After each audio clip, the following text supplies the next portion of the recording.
Hello everyone, let's continue the class. First of all, I want you to stare at this figure 10.10 for a moment. Alright, try your best to capture all the information on this figure because I'm going to ask you 3 trivial questions after that.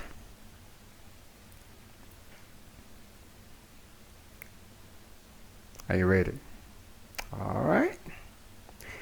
My first question is, if you invested in large company stocks during the period 1926 to year 2011, what was the average return and the standard deviation for large company stock returns?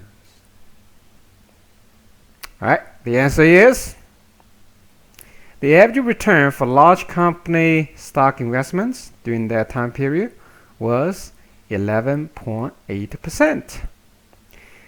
And the standard deviation is about 20%. What does standard deviation mean? Standard deviation here measures the riskiness of large cap stock investment during that time period.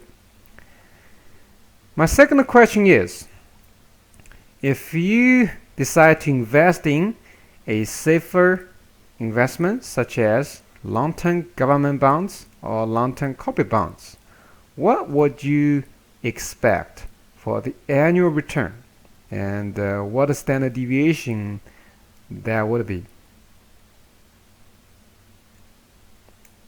Okay, I think you already have the answer. The answer is the return for long-term government bonds or long-term corporation bonds is about 6% annually.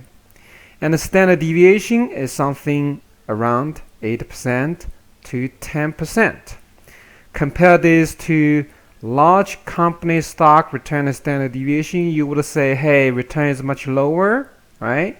But the risk is also low, measured by standard deviation. While standard deviation for large company investment is about 20%, and here standard deviation has been cut in half.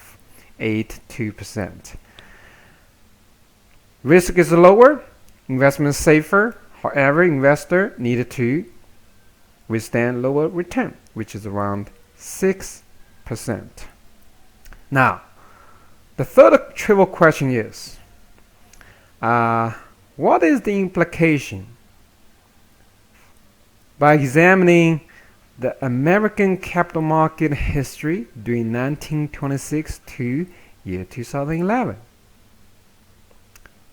You may have many answers, but I would say the most important point here is you discovered a risk-return trade-off. Higher risk means higher return, and a low risk means lower return. And remember that during the previous lesson, we learned how to measure both returns and risk.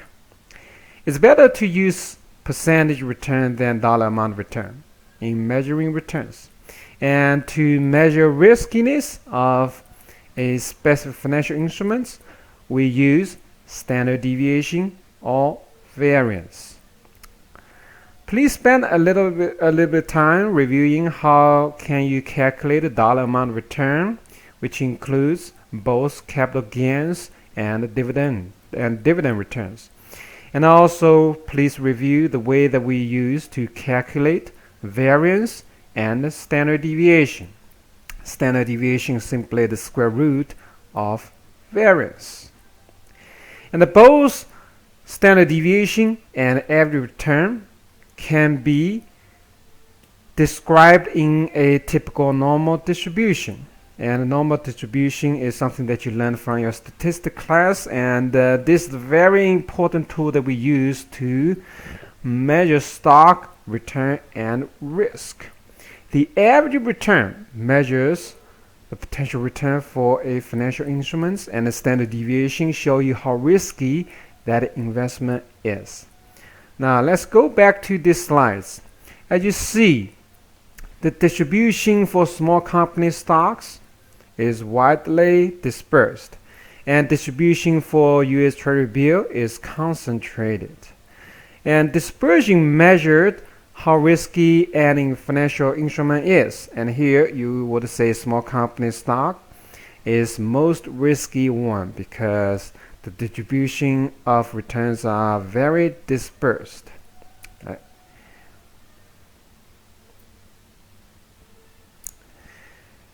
And you see this picture in your statistics class for maybe more than a dozen times, and it showed you the probability distribution of certain time series. And in the middle, you see the average, or technically speaking, that is the mean of a series of observations. And here you see a bell-shaped distribution of all observations in a typical sample. And the sample here is annual return for large company returns. As you see, the average is 11.8%. But in a typical year, the return can be much higher or much lower.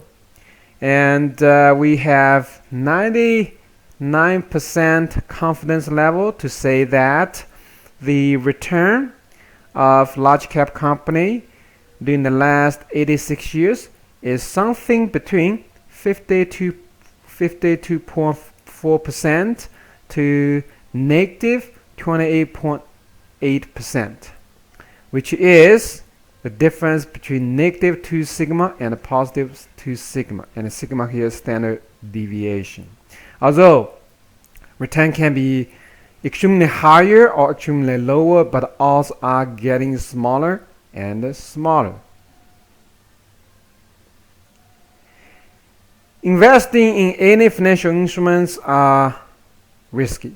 And if you invest in the stock market, you see volatility measured by standard deviation based on annual return. And the riskiness can also be demonstrated in a typical day's return.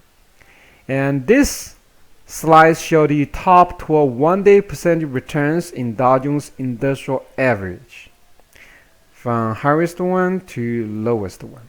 And we remember that the worst time of the stock market was in Great Depression during early 1930.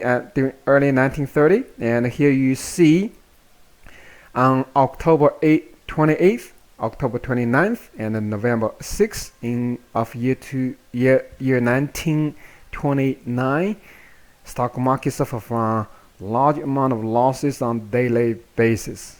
And daily loss of stock market ranged from 9.92% to 12.82%. But that was not the worst time of the market.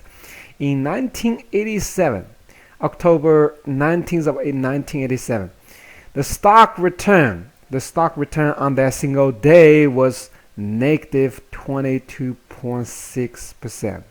Imagine you have $100 investing in stock, and suddenly the value declined by 22% on single day. You would say, hey, stock market is pretty risky. In most recent years, the stock market suffered from huge losses during the financial crisis in year 2008. The S&P 500, a stock market index that measures the large cap stock performance on the stock market, lost 50% of its value from November year 2007 to March year 2009. On the other hand, long-term treasury bonds gained 40% during year 2008.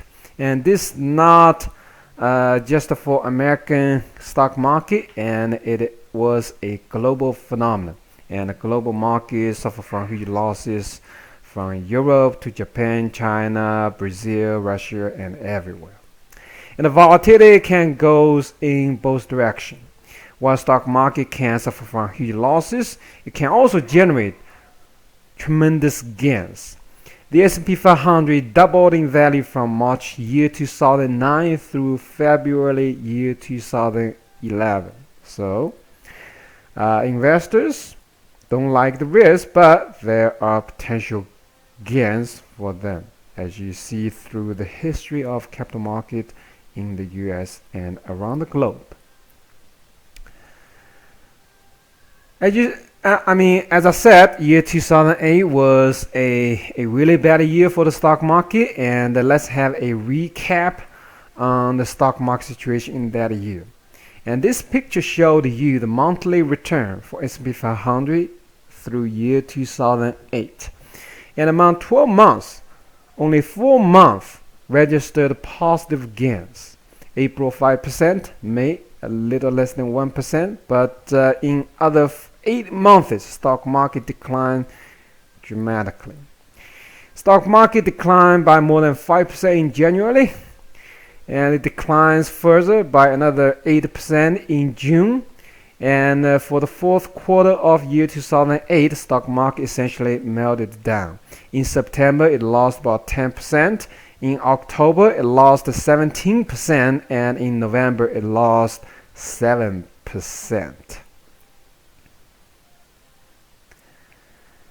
Okay, after we examine the history of U.S. stock market, we see a time series of long time period from 1926 to year 2011. And we calculated the average return for many different financial instruments. And you would say average, simple way to do the math, but in finance we have two different ways of calculating average. The first one is so-called arithmetic average, and the other one is geometric average. Arithmetic average is very simple. It's simple average. You add everything together and divide by number of observations. And the geometric mean is, or geometric average is a little bit more complicated.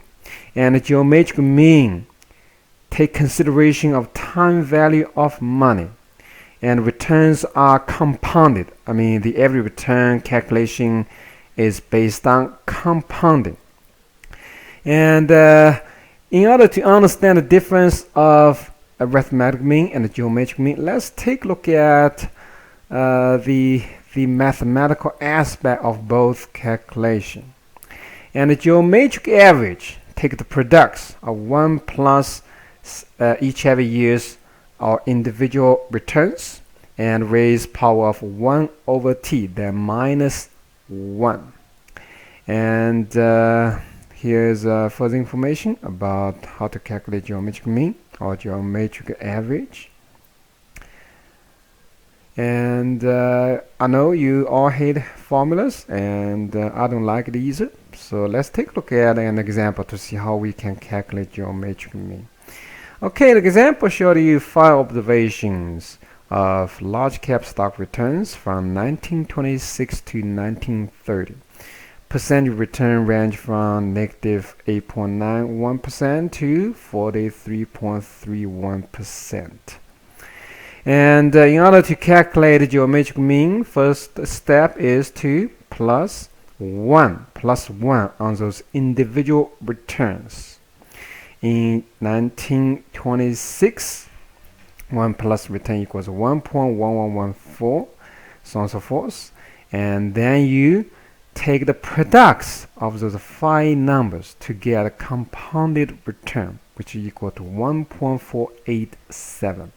Once you get that number, take the power function 1 over 5 because they have 5 years. Or minus 1, you will get 8.26%. That is geometric average return.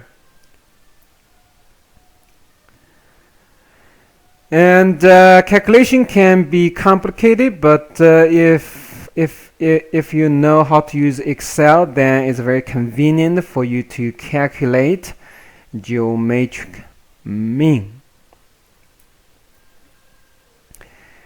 And remember that we use the 5 guys on your financial calculator, and here we can trigger that function. Enter n equal 5, present value -1. -1 means you invest money, and let's make future value equals to compounded return 1.487. And let's make a payment equals 0. Then compute IY, which is the interest rate, and here is the geometric average return or compounded return, and the calculator will show you automatically 8.26%. 11.26 on the screen, and that number carries percentage automatically. This picture showed you the geometric mean and arithmetic mean for many different financial instruments during time period from 1926 to year 2011. When you compare geometric mean and arithmetic mean, you find that geometric mean is generally lower than arithmetic mean because geometric mean considers time value of money. And for large company stocks, geometric mean is 9.8%, and as you see, arithmetic mean is 11.8%. And for long-term government bonds, arithmetic mean is 6.1% and geometric mean is 5.7%. So geometric mean is generally lower than arithmetic mean, but those two numbers should be close to each other.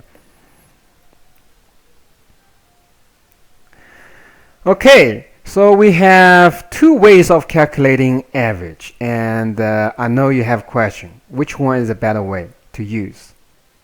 And here the rule of thumb. If you are calculating average for long time period, then geometric mean is a better method to utilize. If you need to calculate a short-term average, then arithmetic mean is a better method.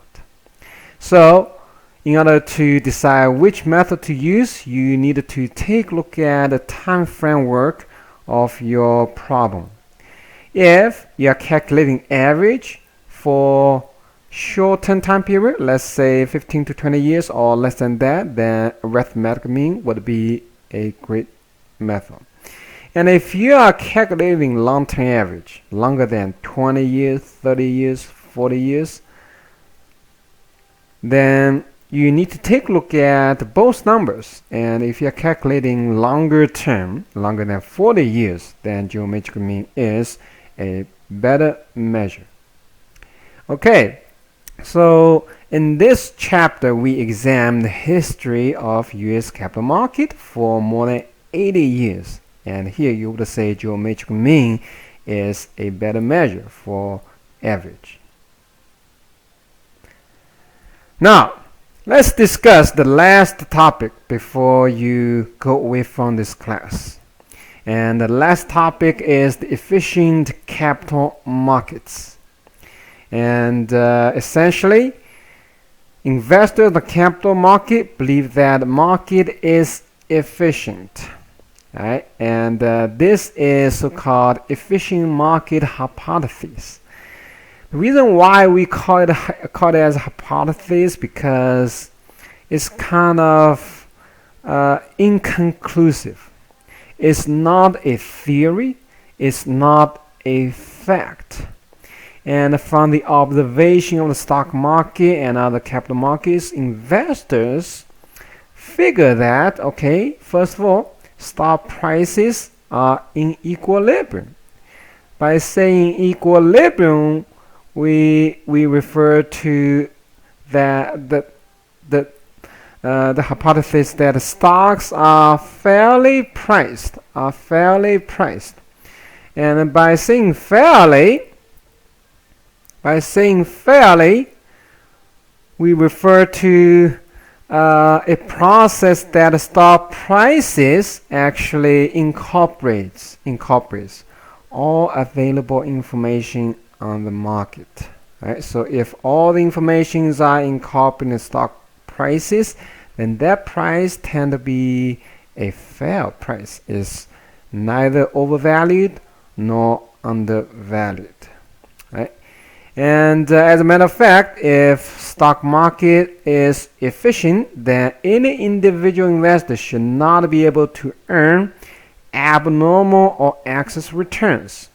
The return that is higher than stock market average. Right? But it doesn't mean that investor cannot make any positive return because in the history, stock market on average generate about 11.8% for large cap stocks.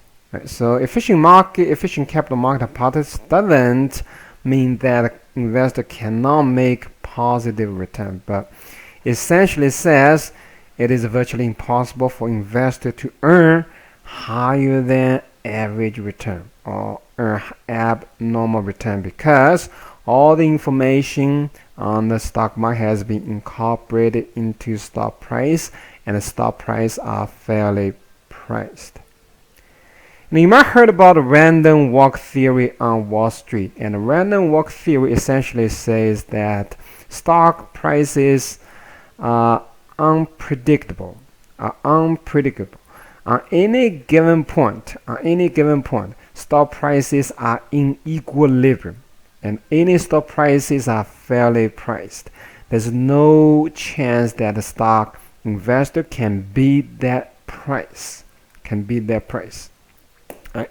But I mean, here you would say, hey, if we cannot beat the stock market price, then how can we make money? Well, the answer is stock return can only be generated from bearing certain type of risk. If you bear more risk, you earn higher return, and if you bear less risk, you earn lower return. And those returns are pretty much the return that you observed from U.S. capital market history. So let's say you invest in Coca-Cola, a large cap company. What would you expect from its future return? Well, since stock prices are fairly priced, there's no way that you can overperform or underperform the market, and for the next 20, maybe 30 years, you would expect something around 11.8% annual return, right? And the return is higher than the return for Coca-Cola could be higher than the return for U.S. Government bonds or corporation bonds, but the difference here is simply driven by more risk that you bear investing in Coca-Cola stock. Okay, this figure showed you the efficiency of the market, and many people would say efficiency of the market is about the the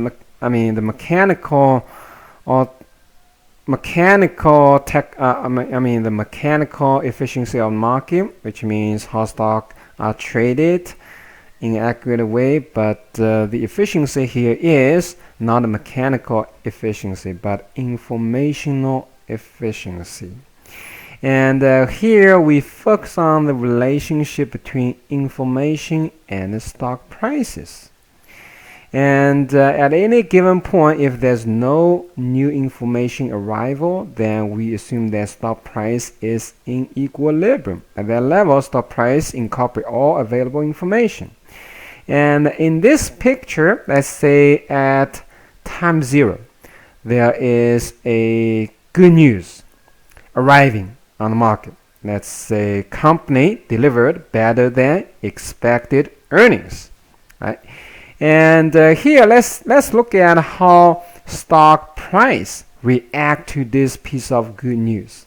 And the green dashed line showed you that the market take for a while to incorporate this piece of good news into stock price. It takes, let's say, 8 minutes, perhaps 8 hours or 8 days, and in this case the information is not incorporated into stock price efficiently, right? This gives investor a chance to make extra money if they trade on that piece of good news, right?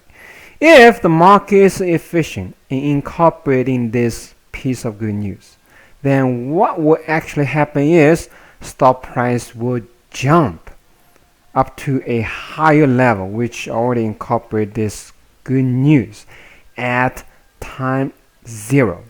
At time 0, which means it takes no seconds for the market to incorporate this piece of good news into stock price, right?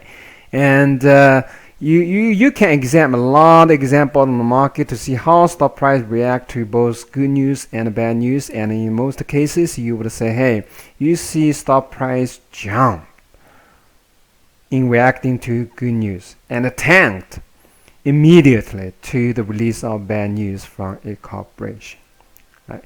So efficient market hypothesis is about how efficient the market incorporates new information. And many investors have three different levels of hypotheses, I would say guesstimations, on how efficient this market is in incorporating information. And here, it's not about the speed of the information, but the content of information available to investors. And if we have three levels of guesstimation or three levels of hypotheses. The first one is strong form efficient market hypothesis. And if market is efficient in strong form, then we would say all information, no matter it is public information or private information or insider information that is only available to corporation insiders, are already incorporated in stock prices. So at any given moment, when you look at a certain stock price, there's no way that you can beat that price, because that price knows everything, right? Including insider information. And the second level of market efficient hypothesis is semi-strong form efficient market hypothesis. And on this level, only publicly available information is incorporated. And there's no inside information or private information incorporated in the stock price. An indication of semi-strong form efficient market hypothesis is that fundamental analysis has no value in generating abnormal return, because fundamental analysis based on all publicly available information. Excuse me. The third level of market efficiency hypothesis is weak form efficient hypothesis. And here, stock price incorporates less information. It doesn't know inside information. It doesn't know fundamental information. It only knows past price and volume information. And on this level, even technical analysis is useless, because technical analysis is based on information of past stock prices and trading volume. So the implication for strong form efficiency hypothesis is that there's no way that investor can beat the market, even they have insider information. That makes insider trading unprofitable. What is insider trading? Insider trading refers to that a corporation insider use the advantage of information to make actual gain, right? And if, let's say, CEO, CFO knows more than what general public does, then they can make more money for their stock investment. But if the market is strongly efficient, then even insider trading cannot generate abnormal return, and not to mention that insider trading is illegal. And the implication for semi-strong form efficiency hypothesis is that no matter how hard you try analyzing all publicly available information, there's no chance that you can beat the market or you can beat that stock price, because stock price knows all those publicly available information. You feel a little sad, right? Because it means that all the financial analysis technique is of no value if the market is semi-strongly efficient. At this moment, you would say, "Hey, let's pack up everything and leave the classroom," because there's no way that you can beat the market, right? If the market is semi-strongly efficient. Did you capture that if? I said if. I said if. Once again, we are doing hypothesis. It's not theory. It's not fact. Just a guesstimation, right? Reasonable guess, right? If the market is semi-strongly efficient, then fundamental analysis is useless. right? So before you decide to leave the classroom, forget about finance, I want you to think about what a hypothesis is, right? In order to make a hypothesis as theory, we need evidences. And so far, the evidence showing that in US, at least in US, the market is not completely efficient. It's not strongly efficient. It's not even semi-strongly efficient. Therefore, investors can still utilize publicly available information to do good work for financial analysis in order to beat the market, earn abnormal return. That is possible for some smart, diligent investors. But if you believe that the market is semi-strongly efficient, then what can you do? What can you do? I mean, here, financial analysis generates no value for investment, then what can you do? Should you forget about investment?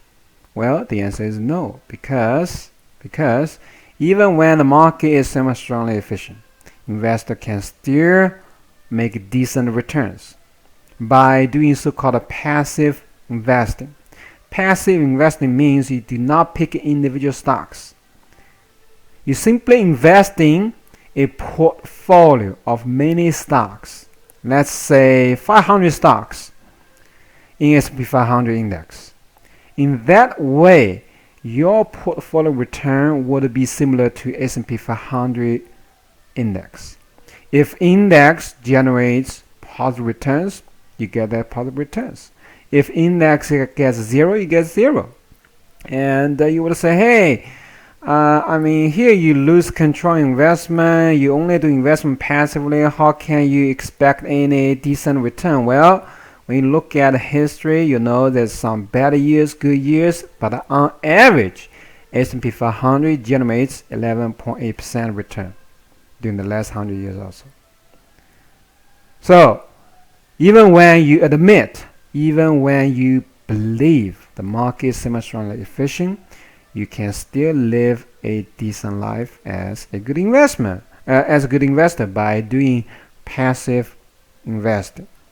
You don't have to pick individual stocks to earn decent return. On the weak form efficiency hypothesis level, this market is not very small, or the stock price doesn't incorporate a lot of information, but still it has some information which is associated with past stock price and the trading volume. At this level, I want you to know that technical analysis is useless, because technical analysis use all information associated with the past stock price and volume and the trading volume, right? And if those information has already been the stock price, then how can you beat that stock price by doing technical analysis or technical trading? And empirical evidence showing that the markets are generally weak for efficient, which means technical analysis is useless, right? And in US, we tend to believe that the market efficiency is something between weak form efficient and semi-strongly efficient, right? So technical analysis, practically speaking, is of no use. But some smart people and diligent people can do fundamental analysis, trying to pick individual stocks to beat the market. And other investors may follow the trend, ride on the trend, to do passive investing, to mimic the market index. They earn average return. It's still pretty good. This picture summarizes the relationship between three efficient market hypotheses, from strong one to semi-strong one to weak one.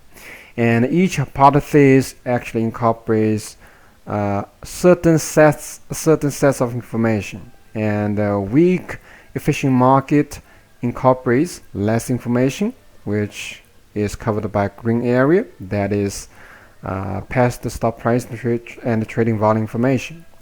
And if stock price are able to incorporate more information, which incorporates this orange area of information, which is publicly available information, then stock price becomes smaller.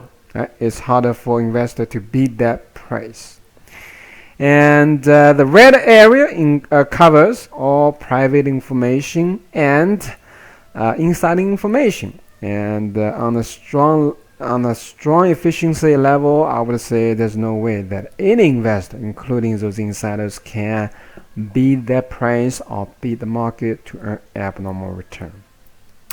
Right? So everybody are expecting abnormal return when they trade a stock, but it is hard. It is hard because the market is generally efficient. Right? Although empirically speaking, it's not strongly efficient. It's not even 100% semi-strongly efficient. I would say that is something between weakly efficient and semi-strongly efficient. And a lot of people cannot beat the market for a long time period, but some smart, diligent investor can. For example, Warren Buffett, he can generate more than 25% return on the annual basis for the last 50 years also. That makes him the most wealthy person in finance. And nowadays, we see a lot of investors still enthusiastic at technical trading, which utilize technical indicators or technical indicating system trying to capture buying and selling signals, but there's no one in history in this world can claim that technical analysis can consistently generate abnormal return or consistently beat market, right? And that means this market is at least weakly efficient because technical analysis is essentially useless. There are some common misconceptions about efficient market hypothesis or EMH. Right? And many people say, hey, if market is efficient, there's no way that we can make money. That is not true. That is not true. Efficient market hypothesis does not mean that you cannot make money. Right? If you believe the market is efficient, you simply abandon fundamental analysis. Right? But you can still do passive investing to earn average return. That average return would be consistent with the level of risk that you bear for your investment. And the efficient market hypothesis doesn't mean that you will earn return. Efficient market hypothesis does mean, first of all, on average, you will earn return appropriate for the risk that you take for your investment. Second, there is no bias in stock prices that can be exploited to earn excess return. Right? So that means it is really hard for investors to beat the market. And the last one is market efficiency will not protect you from wrong choices. If you do not diversify to reduce risk, then you will take actual risk, and that doesn't guarantee more return for your stock investment. Any questions? If you have any questions, please drop those questions in the discussion forum, in this online class, and also you can ask me individual questions by sending me emails. And it's been a great day, and we went through the history of U.S. capital market for more than 8 decades, and most importantly, we learned that there is a trade-off between what? Between return and risk. And also we learned that this market may be efficient on 3 different levels, right? That means it is possible but very hard to beat the stock market to earn abnormal return, because market could be efficient. Once again, I said could, I said if, because this is a hypothesis. It's not theory, it's not fact. Right, so that is chapter 10. It's my pleasure sharing my knowledge about financial market with you guys, and I highly encourage you to practice some homework questions and ask me questions, and I will see you in next lecture. Thank you.